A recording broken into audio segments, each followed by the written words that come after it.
Thank you for your time and attention as we present our technique on repair of a proximal capsular avulsion in the setting of revision hip arthroscopy. The defect from the capsular avulsion and exposed iliopsoas tendon can be visualized. A capsulotomy directed distal to the avulsed tissue is critical to ensure adequate capsule for defect repair.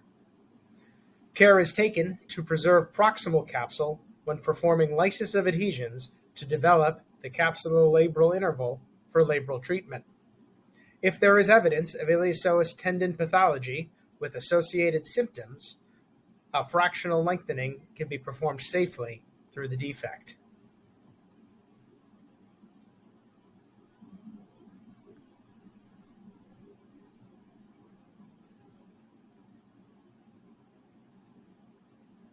An all-suture knotless anchor is placed in the ilium proximal to the labrum in the footprint of the avulsed proximal capsule.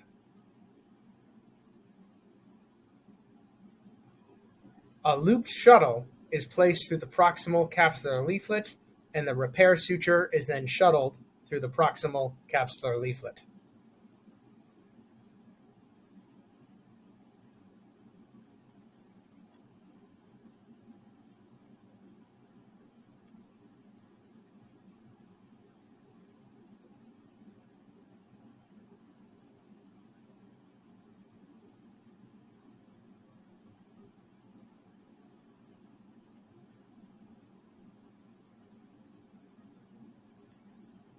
The knotless mechanism is then engaged to reduce the proximal capsular leaflet.